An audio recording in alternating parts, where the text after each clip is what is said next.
What's up guys, GK here. Today we're talking arrow rest, but not that one. We're going to be talking about the QAD and the Hamsky. So cable driven, limb driven. Now, before you guys get bent out of shape or overheated, there's nothing wrong with a whisker biscuit. It's fine. It's a good beginner rest. We just think there are two better options, and we like these better options personally as far as broadhead tuning, zero vein contact, and more consistent shot placement at further yardage. So let's dive right into it. We got a cable driven, which is a personal favorite of mine, the QAD, and then we also have a limb driven Hamsky. Both very good rest, and I'm going to explain to you the pros and cons of each. So let's dive right on in with the Hamsky. So on this bow, for example, I have the Hamsky Epsilon, which is a limb driven rest. What does that mean? It means that the activation cord is driven directly to the limb. The only timing you have to worry about is making sure there's tension on this cord. That way when this bow is at full draw and those limbs bend in, this will cause slack in this line, which will allow this rest to relax and that spring to come up, which allows the rest to come up. And then of course, when you shoot and your limbs straighten back out on the shot, this will drop away at the last second. Very consistent, very easy to set up and operate. You can actually set this up in the field. You don't have to have a bow press. Some pros and cons about that is if your limb ever gets, or if your cable ever gets messed up as far as this activation cord, you can replace this as long as you have a backup cable in your pack. You don't need a bow press. You can set this back up, clamp it back down, tie it on your limb, you're still hunting. Now, some pros and some cons of it. When you're hiking around and your bow's not at full draw, your arrow will be in the down position the whole time. Yes, it has arrow containment, but it's going to be in the down position the entire time. Only when you draw back and you go to shoot will that arrow come up. So if I take the tension off this cord to release that spring, you can see how it comes up. This is only going to happen at full draw, guys. So there's some pro, some con, whatever you want to call that. I personally like a QAD because I like my arrow to be launched up, sitting in the prongs, ready to go. As far as being bulletproof and tough, a Hamsky in a limb-driven way is a good way to go because you don't have to worry about replacing it with a bow press. You don't have to have all these tools. You just need an extra cable in case something gets cut up or whatever and you need to fix it in the field. Another con that is just right went out of the gate is after 20 or even 100 shots, this cord might stretch a little bit, which will cause this rest to not sit flush. It might start rising up a little bit. It's easy, just go back in here, tighten it back down. You'll get that tension, get all that stretch out of that cord, and then you'll be good to go. Bulletproof rest by Hamsky, all metal components with micro adjust. That is the main reason of a limb-driven rest. You can fix it in the field, no bow press required. Solid rest. Let's look at option number 2, which is the QAD.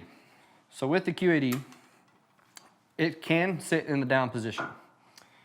Pro, I can flick this up and I got full arrow containment, which means it's not going to bounce around, come out. It is fully locked. I can draw back with this, in this locked position, good to go. A couple things about the QAD that could be a con.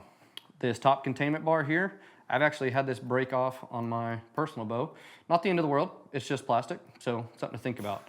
All metal grade here with micro adjust, mount slim in line. But what the difference between those two rests are is this one can have full containment, but this one also is a cable driven rest. And by cable driven, it is put in between my drop down cable here. So you can see that cord is run through this cable. We put a knot on ours, burn that off. We got a knot once this timing is set. And by what timing is set means, as you draw back on this bow, the last inch or so of the draw, this should pull up and you should have full tension on this rest at full draw like this. And then when you go to shoot, it's gonna fall out of the way. Getting a cable driven rest, the hardest part is making sure it's timed and making sure that cable's not gonna come out of, that cord is not gonna come out of that cable. They send a little bracket that you can clip on to this cord and to the cable to where you can screw drive it and it mounts on there.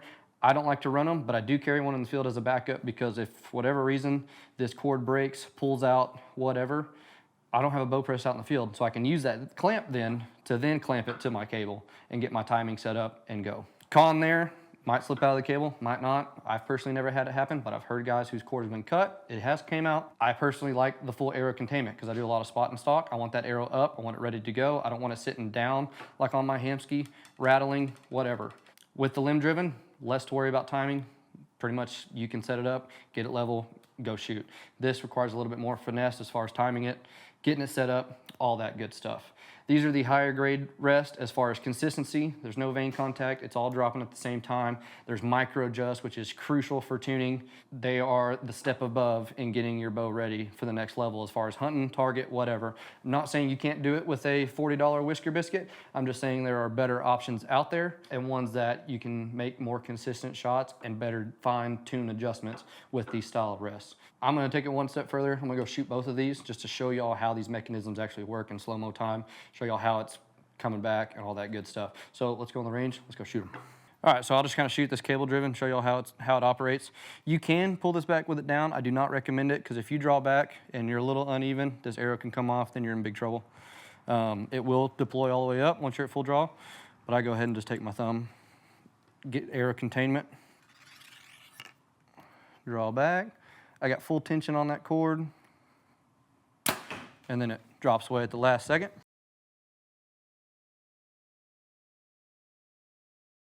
And now on the Hamsky, again, this one's gonna be in the down position the whole time, but I do have full arrow containment. And as I draw back, that limb bends, that rest comes up, and then it drops out of the way. There could be slightly sound difference as far as the Hamsky being slightly louder just with that cord straightening out, but that's very, very minute.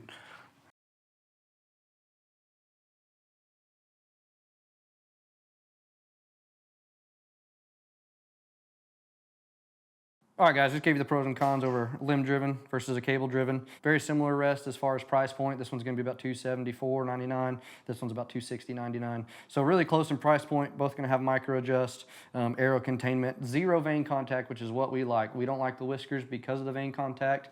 And I'm not saying you can't get it done with Whisker Biscuits. I know a lot of guys who have shot a lot of things with Whisker Biscuits, but we prefer the micro adjust tuning ability on these rests and the no vane contact. We think you get more consistent shots, better arrow flight, better broadhead flight at range. I mean, there's a reason why the top target archers and hunters use these rests and not a Whisker Biscuit. So this is what we like. Not saying you can't get it done with other rests, but here's our top two and the differences between cable and limb driven. Thanks, guys.